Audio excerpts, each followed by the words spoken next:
Well, Broncos country, it's all about the faith. And number 8, as Jarrett Stidham is going to take the helm, lead us to an AFC Championship, lead us to a Super Bowl.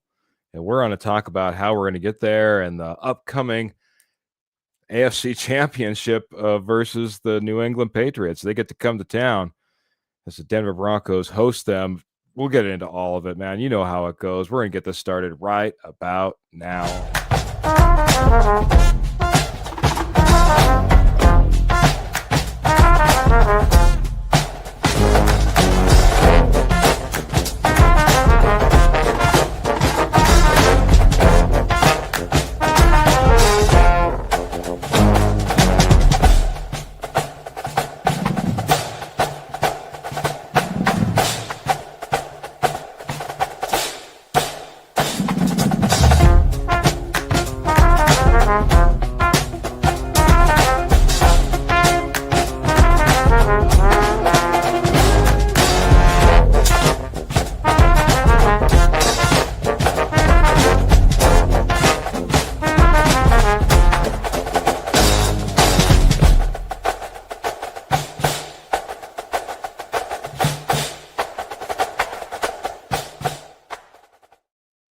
Welcome, Posse, to the Denver Bronco Roundup podcast. We're brought to you by Rocky Mountain Sports Network. We have an amazing sponsor there, Morgan Trinkets. My name is Keith Brugman. I'm going to be just one of the hosts of tonight because I got my good friend right over here, Mr. Jody, the Judge Moncrief. Jody, how you doing this evening, man? It's tough to roll into this podcast with you because this is the first time me and you have really talked via after all the news, man. AFC divisional win, Bo Nix injury. We got to get into all that first and foremost because it takes us down the path. But first and foremost, man, welcome to the show. And how you doing this evening, my friend? I'm doing good. I'm excited for Sunday. I'm a lot better than what I was last Sunday. Fair. Yeah, I've got I don't know if it's blind faith or what it is, but I'm seeing all these highlights go around Facebook and different, outlets of Jarrett Stidham tearing teams up in preseason, and I think Sean Payton will have him ready. And with this D, I mean, I'm excited. I don't think. I don't see us getting blown out or anything because of it. So You're getting way ahead, man. I understand, man. Getting kind of excited, getting kind of pumped up. The memes are going around. Jarrett Stidham is a thing. We're not hiding him anymore. That's for dang sure, because he's probably one of the biggest stories right now in the NFL as the Denver Broncos try to move on from what should be devastating to most teams. We are lucky in the sense, I think, that we have Jarrett Stidham. As you pointed out, the guy that Sean Payton went out there and went after and got as quickly as possible. I think that's his very first signing. Man. I think that's very telling of where his faith is in a guy like Jarrett Stidham, and maybe where our faith should be as well. I want to say really quick hello to Pearl, who's coming in over on YouTube. Good to see you, Pearl. Thanks so much for joining in on the posse. Good to see you over there on YouTube, just one of our many outlets, and thinking about expanding over to the good old X as well. But my good friend Jeremy as well coming in over on Facebook. Good. Thanks for jumping in, being a part of the posse, saying sup and go Broncos, man. What's up is, man, it's funny, man. Your starting quarterback should going down for the season right before the AFC Championship game should be more devastating as you're talking on a Wednesday right before the game. You spoke to it, Jody. I think there's a lot of optimism around Jarrett Stidham and what he might be able to go out there and accomplish for us. But at the same time, let's rewind just a little bit, man, because I think we don't do justice if we don't talk about Bo Nix, the season he's had, the 2 seasons he's had, where he's taken the Broncos, and not to overlook quite honestly, a big part of why we had a 14-3 season, first round bye and number one seed in Bo Nix. Can't diminish what Bo Nix has been able to do and what he's able to accomplish, and quite honestly, even what Sean Payton saw in him from the very get. Jody, I'll just let you talk on that for a little bit as I get caught up on the comments from the posse. No, it was a great season. I mean, 14-3, 8-1 at home. The long winning streak, would they have 11 in a row? I think they were one of like 3 or 4 teams to beat 4 or more teams with a 500 or more record. Incredible comebacks the way you've seen it in Buffalo. I mean, they kind of went dry the second half, but when they needed him in that last drive, I mean, a dime to Marvin Mims for a touchdown. We've seen it multiple times. I mean, it started with the Eagles comeback and just took off from there. So, I mean, it's been fun.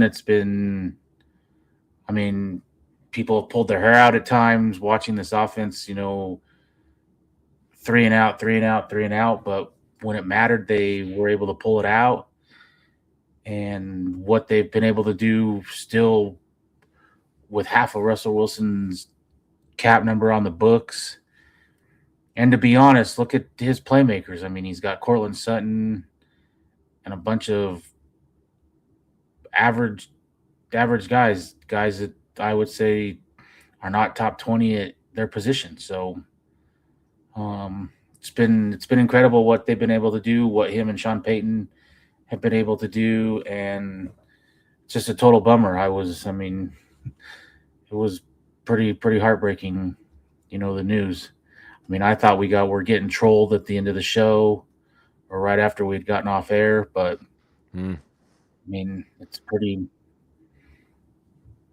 It was pretty.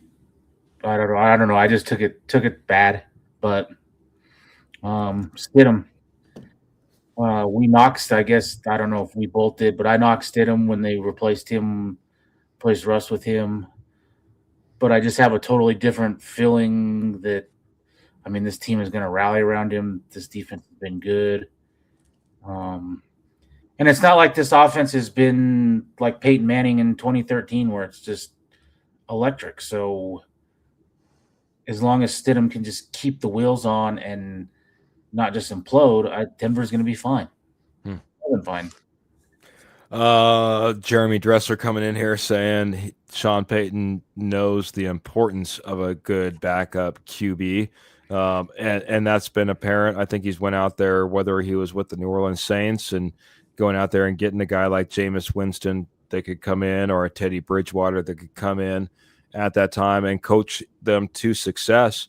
But also a guy like Jarrett Stidham that they went out there and he signed immediately. They go out there and they make him the highest paid backup quarterback in the league.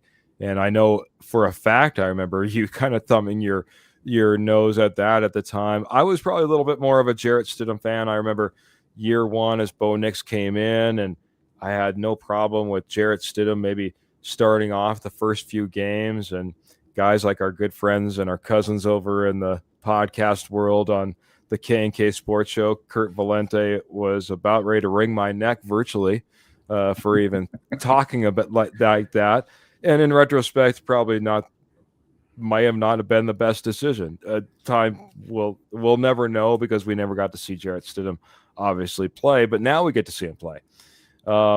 That's not to take away from Bo Nix, because obviously Bo Nix, like I said from the very beginning, and I wanted you to talk on, wanted him to get his praise, to get his flowers for a season, because quickly we're going to have to turn the page, just like Sean Payton, just like the Denver Broncos, just like the other players in that locker room, to now rally around Jarrett Stidham and go out there and win an AFC Championship, go out there and win a Super Bowl. And that's where we're at. Pearl Heater's out there. She's doing her part. She's praying for the Denver Broncos for us.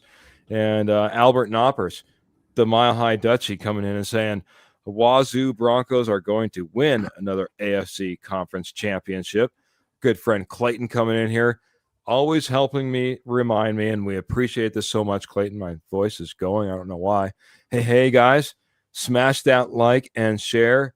We appreciate that, Clayton, because I tend to forget that, man. We appreciate every like that you can give, that little thumbs up emoji at the very bottom, love, maybe even hate us, so you give us the angry face. I don't know. We appreciate any interaction you can give us, especially when you're coming in and commenting like this.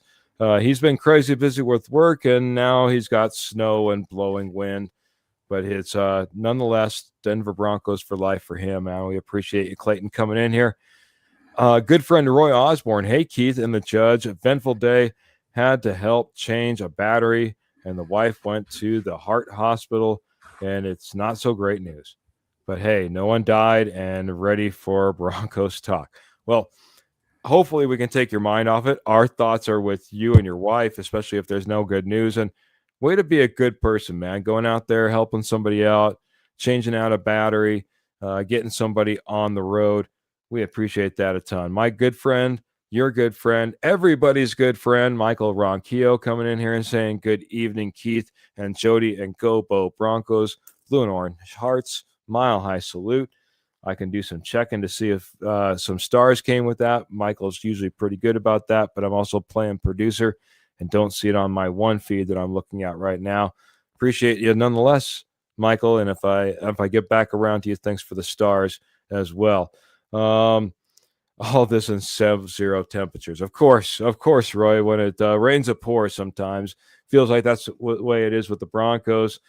Rains and pours, you come in, you're underdogs no matter what the heck you do. You lose your starting quarterback. You're once again underdogs again. But Jarrett Stidham, man, you've talked about it a little bit already, Jody. Jarrett Stidham has been rallied around.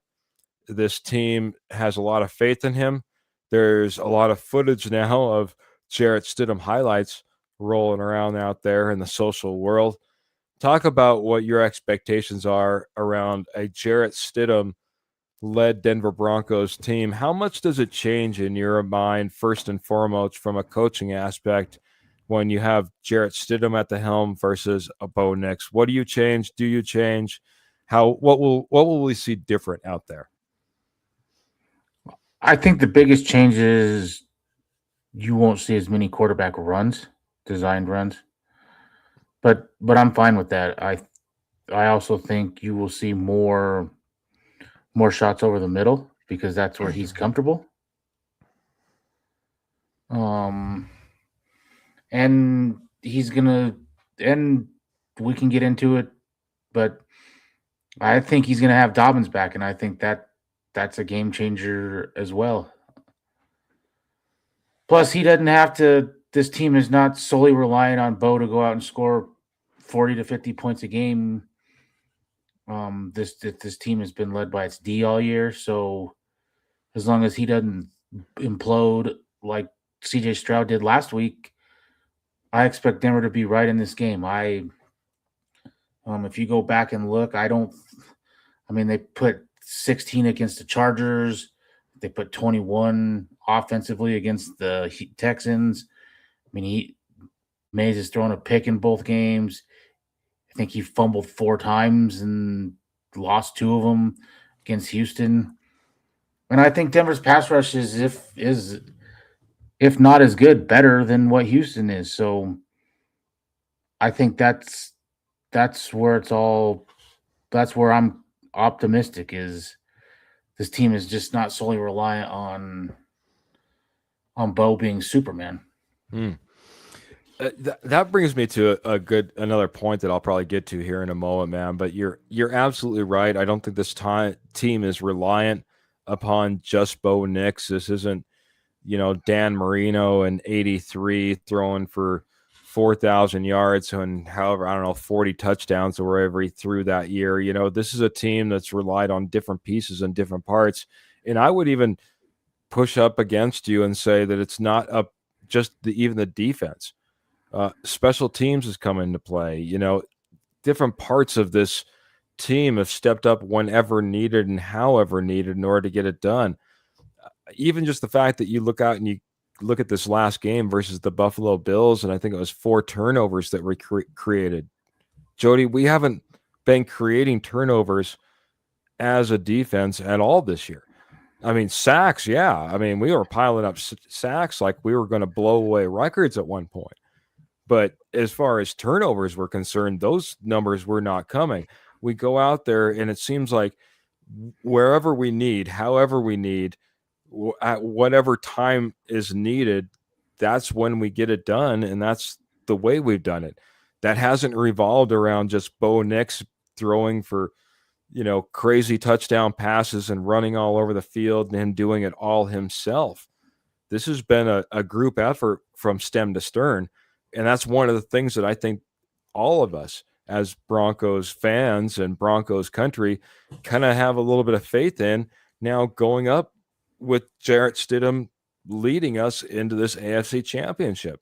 It was never really about just Bo Nix being able to get it done. And we knew it was going to be a group effort. We knew there was going to be different pieces and parts.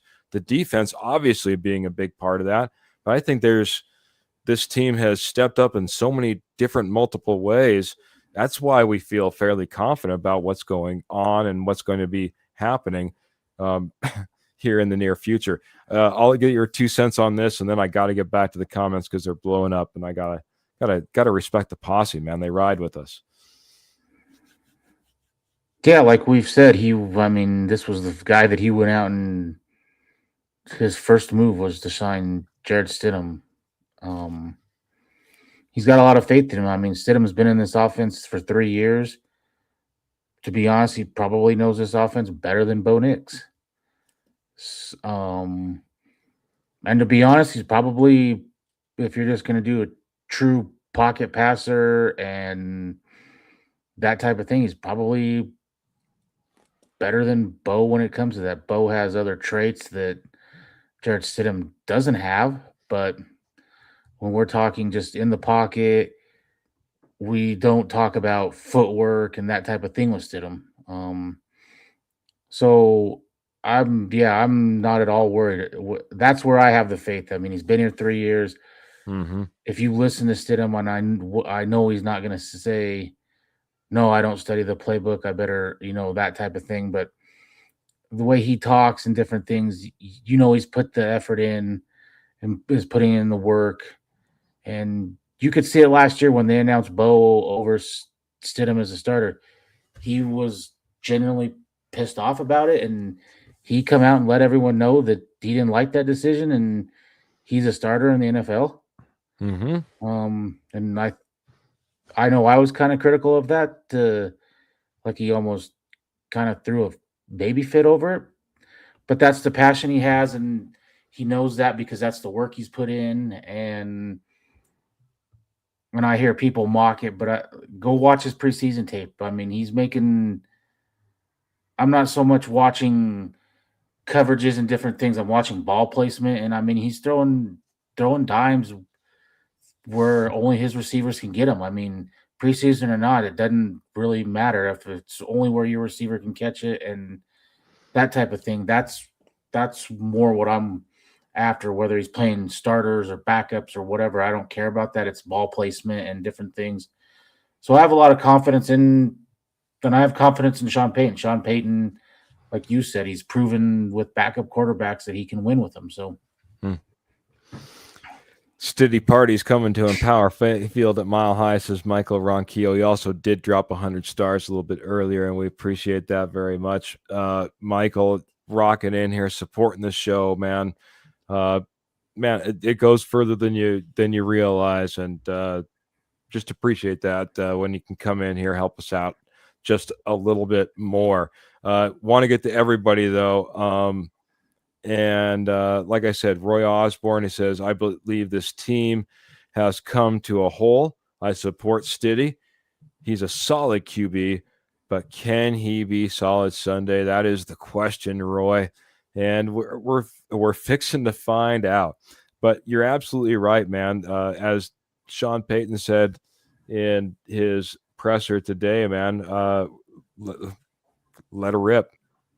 Going to let her rip, man. He has a lot of faith in Jarrett Stidham. Jarrett Stidham has a lot of faith in himself, and he expects no less than letting it rip. You know what I mean? And that's the type of guy that he is. We got to get into this though. Pearl saying that Houston's quarterback was awful, and yeah, I don't know what was in CJ Stroud's head. He didn't seem like he was fully checked into that game, and he was maybe should have been possibly looked at to be replaced in that game, give the rest of the team the best opportunity to move on.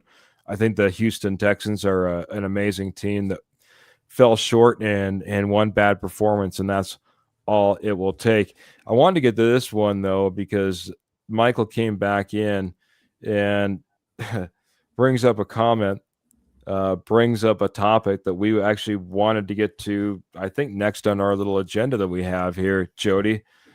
Sean Payton in his presser was not going to answer any questions on J.K. Dobbins, and after he said he wasn't going to answer a question on J.K. Dobbins, he basically said, I'm not going to answer anything on injuries. That'll bring us through, a conversation on at least 4, maybe 5 people here.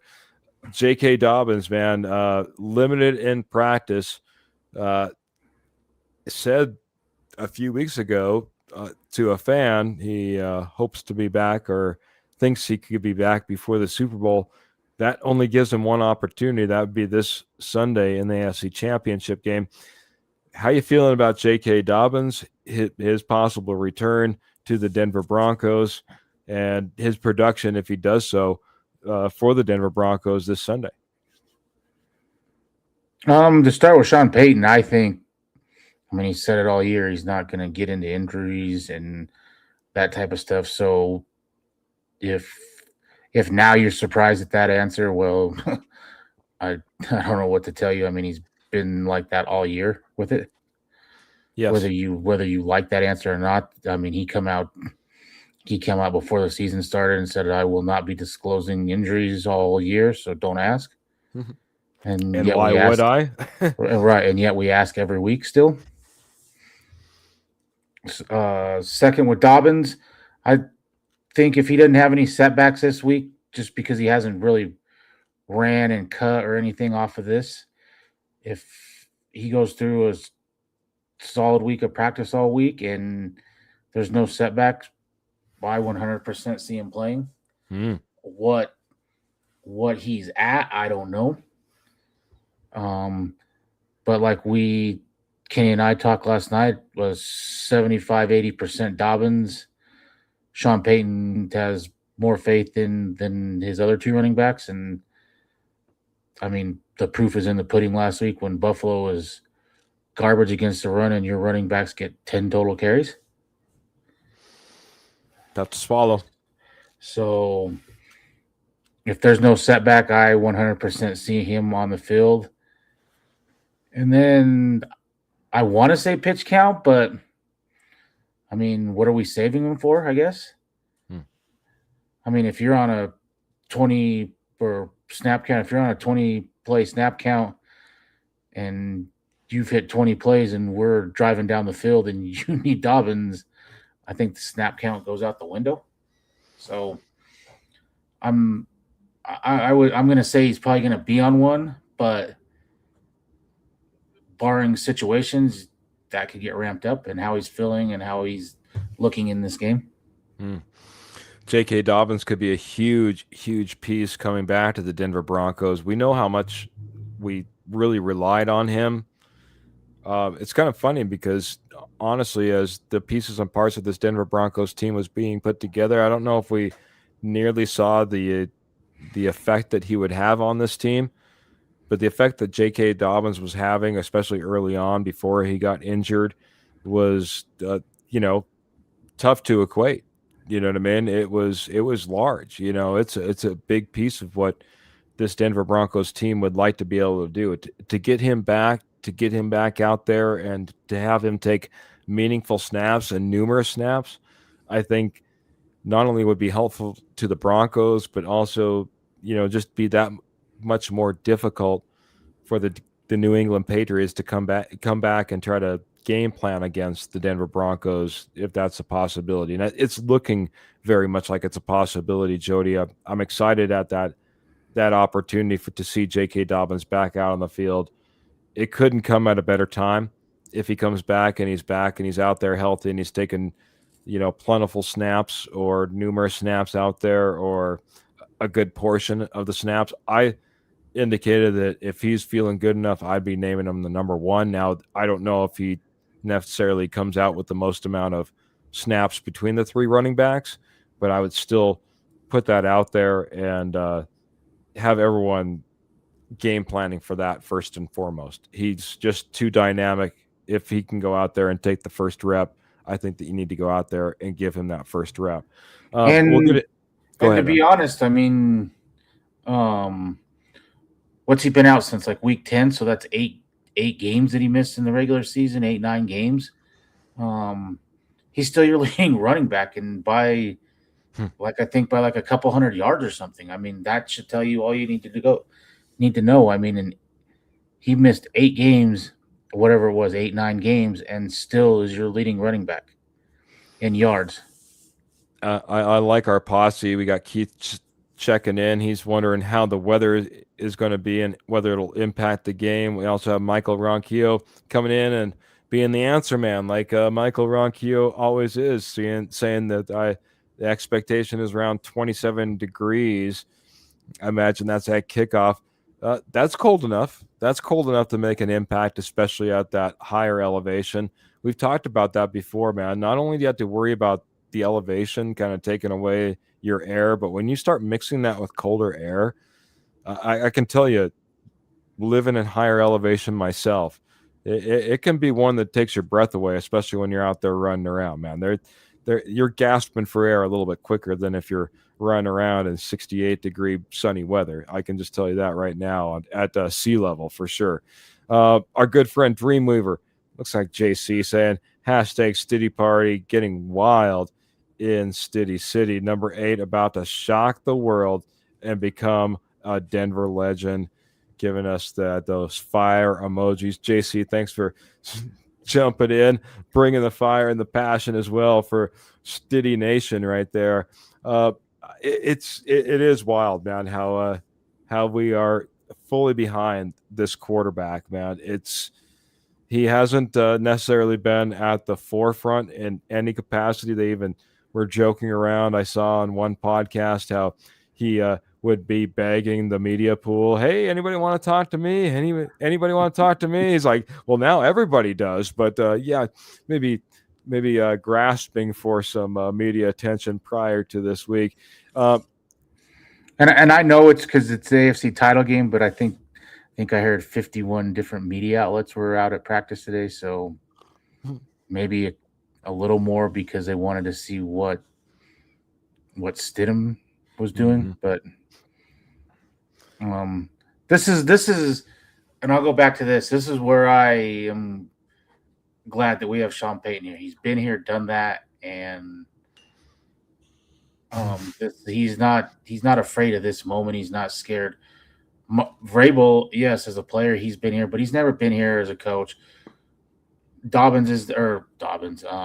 May's never been here. He's got guys that have never been here before. So you can, and even Mays, he's never been in this position all year to have to make a comeback or anything like this. So Houston, he played Houston in New England. Or in Boston. So I mean, this is a different animal here. Altitude and the crowd noise and all of that. So this is where you lean on a veteran head coach like Sean Payton. Yeah, 100%. I'll get to a couple comments. I want to comment on that. Pearl's coming in and says if Dobbins comes back, it will not be much. At least that's how she feels. Roy Osborne's coming in and said JK is eligible, but he still may not play. I don't expect him to because of this. After 2 months out of 3 practices this week, don't think.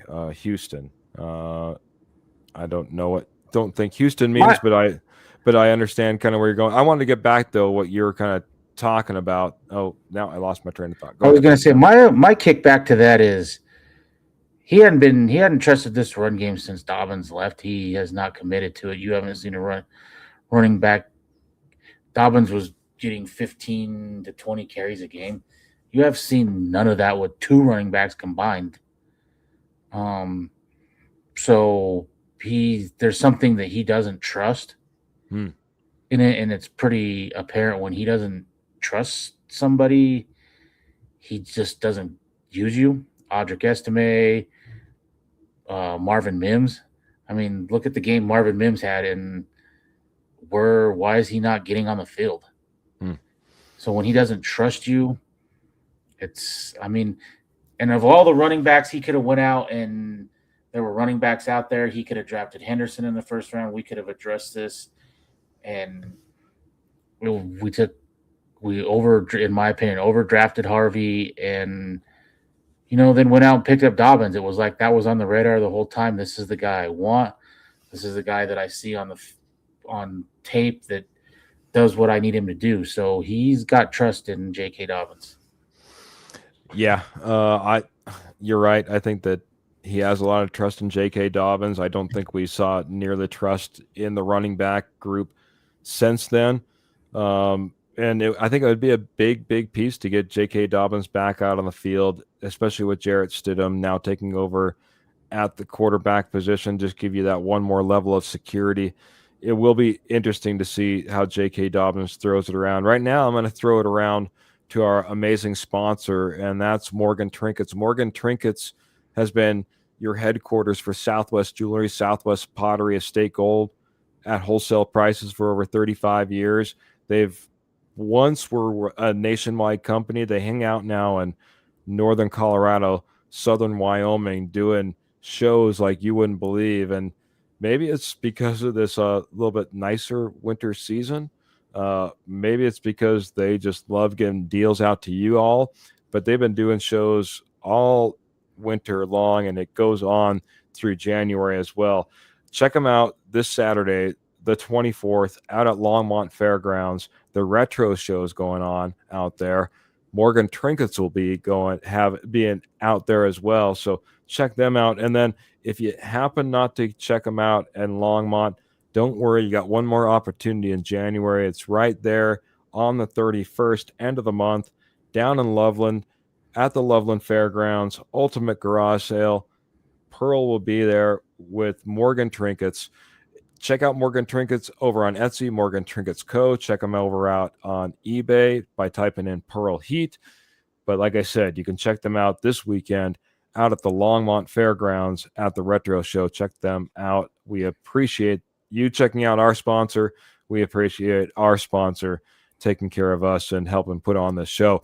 A good evening, family. Let's go Broncos. Few hours left of work then to the airport. Glad to have JK back in action. 100 plus yards and a few touchdowns is my guess. Adam, Kayla coming in here having big expectations for J.K. Dobbins. We got done talking about J.K. Dobbins, but that's not the only injury news. And even Michael Ronquillo was talking about it as well. Pat Bryant, Troy Franklin, and center Luke Wattenberg all back on the practice field today, man. Let's talk about those. I'll go from bottom to top as Michael Ronquillo is coming in here, dropping the knowledge and helping us along with our agenda that we already had written down, I promise. Already had this written down. Luke Wattenberg, man. Let's start there, man. Luke Wattenberg looks to be coming back for the Denver Broncos, maybe at the exact right time. Right, Jody? Yeah, because Forsythe, he was limited today, but he didn't finish last game. So, I mean, it's huge to have your starting center back with your backup quarterback in there. Of all the moves, I think this is the biggest one. I would have to agree. The only one thing that I would say is that Jarrett Stidham's probably used to taking snaps from guys like PJ Mustipher or even Forsythe, as he was a little bit further down on the depth chart when Luke Wattenberg was out there. But he's the ninth best at his position out of like 42 guys that can be rated. I mean, it's like you're missing a key piece if you're not having Luke Wattenberg, or you're gaining a key piece if you have a healthy Luke Wattenberg out there. It's not going to hurt when you have a backup quarterback to have a starting center like that take the helm, man. Let's talk then. And I don't think go ahead, man. Forsythe played bad last week. I thought Forsythe played really well.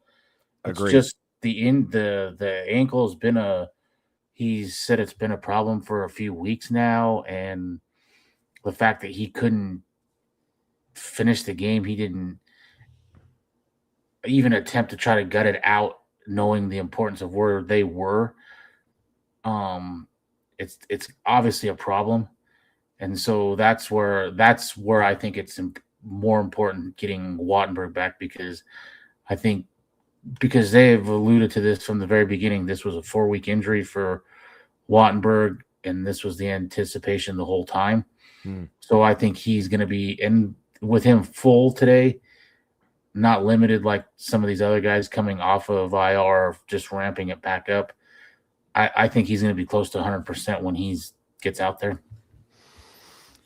Yeah, I would agree, man. Like you said, being a full participant, that's exactly what you want to see. It couldn't come at a better time. Forsythe being down, PJ Mustipher has come in, former Bronco, left the Broncos, now is back with the Broncos. Some people were thinking it was just a ploy because he was a former Charger to get him over on our roster. He ends up actually taking snaps and doing quite well in absence of both Luke Wattenberg and Alex Forsythe. But we'll take Wattenberg back any day of the week, and it's going to be probably a key piece. As like you said, we need to get a lot of things done, from protection to the running game. Let's talk, though, about, as we go through this, and talk about Troy Franklin. Troy Franklin's a guy that went down early in this game. Actually, both these guys, last two guys, went down early in this game. Luke Wattenberg. Let's talk about Troy Franklin. Him going down, his absence. He was limited in practice. What do you think his return? I believe it was a hamstring that actually went down with in that game. How are you feeling about him and his return, and is it necessary in this game? I'm optimistic, just because of other guys on this team that have went through the hammy. Drake Greenlaw especially, they didn't practice for multiple weeks, and the fact that he's already back at practice is, to me, a positive sign that it may not be that massive an injury. And then Bryant, I've been on the fence, probably leaning to not playing him. The 2 concussions in 4 weeks, and from the way I understood today, he was out there. He had to have the Halo helmet on. I'm just worried that if he does play and happen to get another concussion, where does that put you with 3 and 5 weeks and that type of thing? Are you walking that fine line of Tua, that type of thing? I know he's important, but if you look at his numbers throughout the season, can we get by without Pat Bryant for one game if Marvin Mims steps up and you get Franklin back, and one guy that I don't know how other people think, but I think this is Evan Ingram's going to have a big game with Stidham in there. I mean, they had a little connection in preseason, and I kind of expect maybe that's the guy that can pick up that role, and let him get 100% healthy if you do win this game. Yeah, I want to be in 100% agreement with Pat Bryant. It's the downside for me, especially, though, is we saw just how much Pat Bryant was going to be a big piece of the last game that we were in as we beat the Buffalo Bills. The first 3 passes went to Pat Bryant. The third pass is when he actually went out with the injury. So Pat Bryant, I think, was going to be a big, big piece. We saw Marvin Mims kind of take that role, or at least take that position as far as being a big piece in the receiving side of things from Bo Nix, as he kind of had one of his best games. But Pat Bryant was going to be a big part of this game. I guess you could also point to little Jordan Humphreys, as he did quite well in this game, especially when he was catching passes. Jody, when he was catching passes, he was doing quite well. When he's dropping touchdowns, maybe not so much. But Pat Bryant hurts. I think if I would love to be able to get Troy Franklin back on the field. I just think he's dynamic in the same way that you're kind of talking about Evan Ingram, and that he's able to go into a position that not every receiver goes to on the field for the Denver Broncos. Pat Bryant would be another guy like that, and I'd love to have him out there. But I still think Troy Franklin can run those seam routes, and I think that's one place that Jarrett Stidham does really well, is with those guys inside the numbers, over the middle, places that we don't necessarily see Bo Nix target. Jarrett Stidham will target, and I think that as many people as you can get into that position, that thrive in that position. A guy like you said, Evan Ingram, I think is a great call out. But I think a guy like Troy Franklin is a guy that can be that guy as well. We've seen him be willing to take the hit and go over the middle as well. I think it's big too, because I heard some people talking about this today, and I actually think I agree. I'm going to take, whether it's Mims, if Franklin's healthy, those are probably your two speedsters. I'm throwing some go routes early with Stidham to get these safeties off the line of scrimmage, because I think they're going to be crowded down and trying to stop this run. I'm backing them up, and if you happen to connect on one, or say you get lucky like the Buffalo game last year and it goes for 7, then that's a game changer, because then they don't know what to expect. So I think he's important because he's the speedster. I agree, man. You can take the top off with him. I know that Marvin Mims can do that as well, but Troy Franklin's a different beast when it comes to that. And if you can go out there and you can stretch that field in that way, loosen up that defense, get them guessing in that regards, a lot of things can open up for you underneath and in through the run game as well. Our good friend Victor, man, haven't seen a Victor sighting in a while, so got to get Victor in here, part of the posse as well. Defense shuts May down. Stiddy will manage the game as long as there is no interceptions and limited turnovers on our mistakes. It's a very good position to be headed towards a Super Bowl contention, says Mr. Victor. Victor, good to have you in here. Good to have you part of the posse. And I think that's kind of what we were talking about at the very top, man. This isn't necessarily a game where Jarrett Stidham has to go out there and win it. It's not a game where we need J.K. Dobbins to come back and run for over 100 yards. It's not a game where we just need Nick Bonito to have 6 sacks. It's an all-in type of game, and it's the type of way this Denver Broncos team has won throughout the entire year. We're not asking for something that hasn't happened. We're not saying, hey, defense, you had to step up and kind of help us out in this regard. No, we've had that. We're not saying, Will Lutz, you got to go out there and be perfect, man. Every time we send you out there, you got to nail it down the center, and Will Lutz has been all over the place all year. We haven't dealt with that. You know what I mean? Every single piece of this team has contributed to wins in their own way. Like I said, right off the top, this defense going out there and causing turnovers. Alex Singleton making a tackle that's just textbook, as they said on the broadcast, and causing that fumble and changing the momentum and changing the thought process, I think, for that team and that defense and what they could go out there and do. That's what this team is about. And I think that we'll see that. Victor, I appreciate you jumping in here and being a part of the posse, dropping your 2 cents on how this Denver Broncos team is maybe going to get a win versus the Patriots. Pearl's just coming in on YouTube saying Pat Bryant has just had too many concussions lately. He should not play, in her opinion. She's putting down her mama foot right now, saying no, not going to happen. Not putting him out there like a good mom, I might say. If he does play, it'll be interesting to see if he goes to the Guardian helmet, if he wears that or not. because like someone else said, and that's a good point. I mean, he's in there on block. I mean, he's a willing blocker on this team, so that's where you get some of the other dings and stuff. He's across the middle type wide receiver and the blocking. So Yeah. that's, I mean, it's something that I wanted, that I wish Tua would wear. Fair. So it'd be interesting. And I don't know. I haven't done a lot of studies on him. I don't know weight wise if it's a massive difference, if you can tell. I don't notice a lot of guys wearing them, other than there are a handful of guys on the Rams that wear them. I do notice that, but it's something to monitor if he does play, because I think it's going to be hard if he clears protocol.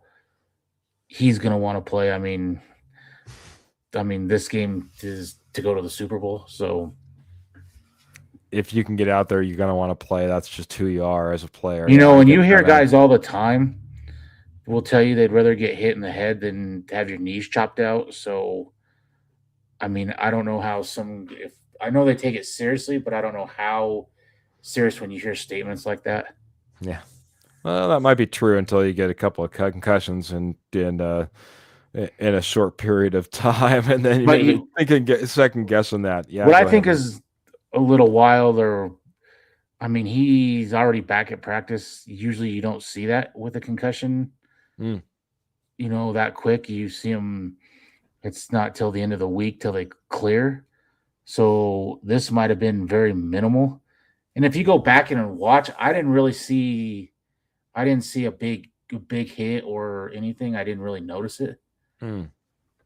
So yeah, I remember going back looking at the tackle. His head came down towards the turf. I mean, it's not like we're on turf, we're on grass, obviously at Mile High and Power Field at Mile High, but you know, that being said, it's still a head down first into the ground type of collision that he ended up somewhat suffering, I guess you could say. It wasn't anything catastrophic like you see with some others, but enough to get him off the field. And we hope the best for Pat Bryant. I think he could be a big piece. As Michael came in here, has a couple one. Pat Bryant does the dirty work, blocking as a wide receiver on the edge. He also mentioned a little bit earlier, and you had talked about it early in the agenda that we put out prior to going live. Brandon Johnson gets re-signed to the practice squad. And I would just say, also, I think that's why you see little Jordan Humphreys all of a sudden get put into that lineup very quickly and be a key piece in that last game. It'll be interesting to see, I think, him get more snaps as we move forward, because I think he does kind of take the place, especially of a Pat Bryant, where he does go out there and he gets the dirty work done. He puts the blocks on, and he was known for that from the very beginning. He was kind of the guy, one of those guys that were brought over by Sean Payton from New Orleans in order to be that type of guy and set that example of what's needed as a pass blocker, not just a pass catcher. Yeah, I think he's been for all the kind of moves we've made, getting him for nothing from the Giants. I mean, losing him and then being able to just get him, and a guy that knows this offense and just, you know, fell right in place. I mean, that's a sneaky good pickup, and it's probably a guy I don't see Sean Payton next year or even considering letting go again. So I want to put Victor's comment up here again. Victor coming in, being part of the posse, coming in over on Facebook, and maybe I'll surprise him. Some other posse members like Sean Payton was surprised when he was given this information. He says, and you forget that Stidham is a dual threat himself and has great capacity to read defenses so that he can be utilized in proper play action scenarios. He's familiar and comfortable outside of the pocket. I'll just add to that, Sean Payton was surprised by the information that Jarrett Stidham was the number one dual threat quarterback coming out of high school. Now, we wouldn't necessarily think of Jarrett Stidham as a running quarterback, but as Victor's kind of alluding to here, he can read a defense. He's good outside the pocket, and he can utilize his legs if need be, enough that as Sean Payton said, he can utilize it in order to shift the defense and get into the right position in order to even, as he would say, rip it. So what do you think? I guess putting that all together and talking about Jarrett Stidham in that capacity, how do you feel about him not just being that pocket passer like you were talking about, but also his capacity to do a little play action pass, to get outside the pocket and stretch the field in multiple ways versus this Patriots defense? Yeah, I think you'll see a lot more play action this week. And he can move. We've seen it. I don't think you'll see the design runs, one, just because you're on your backup quarterback, and if something does happen, you're on your third string quarterback, and that's not what you want. So for that reason alone, I don't think you're going to see the design runs, but I'm fine with that. Well, like I said earlier, to be honest, he's probably a better pocket passer. He's got better footwork in the pocket. Now, there's a lot of things he doesn't do as well as Bo, but that type of stuff, throwing over the middle, and that's why I've said I think this is Ingram's breakout game of the season, really. So, yeah, he's not a statue back there like Peyton Manning. He can still get out of situations, and if need be, he'll run for 4 or 5 and be smart with it. So, ain't that the truth, man? I want to get everyone's thoughts on this as well. I want to get your thoughts around it, but we have a couple different shows coming up, and I'll run through that first, man. We go live every Wednesday, 8 p.m., like you're seeing right now with the Denver Bronco Roundup podcast. We also go live on Saturday, 8 p.m., with the Denver Bronco Roundup podcast. That's going to be kind of a warm-up, I guess you could say, to this AFC Championship, but we also have pre- and post-game, so don't forget about that. We're on Facebook, we're on YouTube, we're on Apple Podcasts, we're on Spotify. Last but not least, Jody just came off a last night podcasting back-to-back nights. He's over there with the Juice, Kenny Kirkpatrick, talking everything. They talked NCAA championship football. They talked all around the league as far as the NFL is concerned. But Jody, this is what the last thing that we had on our agenda tonight. I want to get wrapped up this way. This matchup, man. Where do we match up versus the Patriots? Where are our strengths? Where are our weaknesses? Where are their strengths? Where are their weaknesses? How do you attack this Patriots team? How do you see it going down before we get out of here this evening? And Posse, by all means, jump on in here. I'd love to get your thoughts on this. On offense or on defense, I'm bringing the heat on Drake May. He leads the NFL in fumbles this year for a quarterback. I think he had 4 against Houston last week. He threw an interception. So that's where I'm starting. I think you can get after these tackles. Their line is it's okay. It's nothing great. I think you can get after these tackles. I mean, you got after Allen last week. You probably have 2-3 more sacks if it weren't for blatant holding calls that were just missed. So, some near the goal line. Some near the goal line. Someone plays right before a 50-yard field goal. Stuff like that. But that's where I start. That's where I think you can attack. Because this defense is sound, but it does nothing special. So I think you can, if Dobbins is healthy, I think you can run the ball on him a little bit. And if you listen to some of their guys already, they're already Stidham's a nobody. We decided to pick Bo over Stidham for a reason. I mean, you got guys over there not being smart and giving Denver poster board material, which is surprising from a team led by Variable. You would think he would tell them, don't say anything this week. That's Joe Montana or whoever John Elway out there this week. That's how I want you prepping for it, not not overlooking him. Mm-hmm. So I mean, and you would think that would come from Josh McDaniels as well. I mean, when he was in Oakland, he traded for him. So this is a guy that he likes and wanted. So um, stuff like that. That's where I really think our defense can get after their O-line and get pressure on May, make him make a mistake. We have yet to see this year him against an elite team or defense, have to come back. So, and then I think you can attack this team over the middle. I don't think they have exceptional linebackers, and that's another reason why I think I just have a feeling I see something like 80 plus yards from Ingram and possibly a touchdown. So Love it.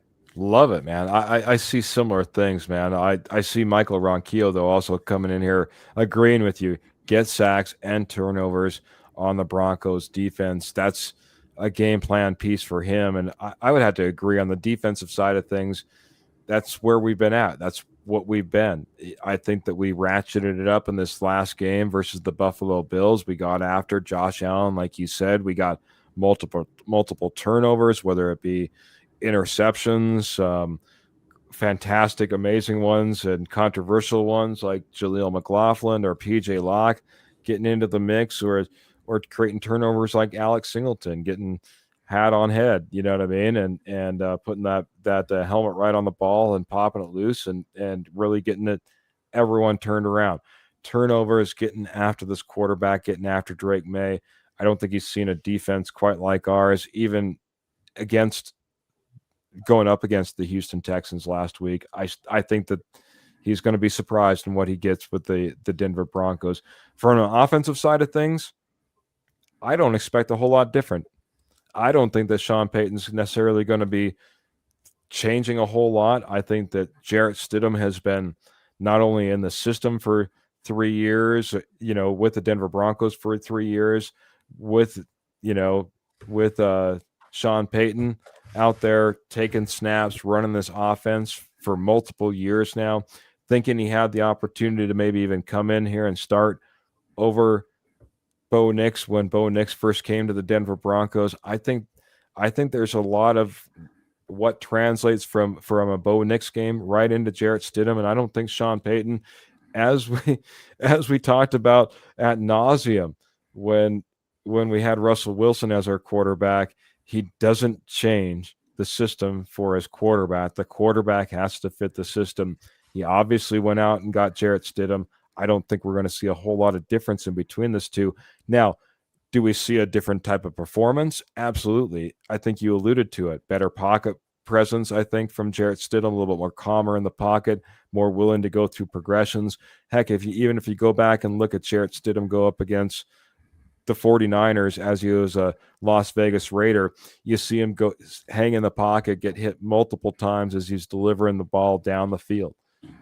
And I know that at some points, Jody, you were in here saying, I don't care, take the sack. I don't care, hang in the pocket, deliver the football.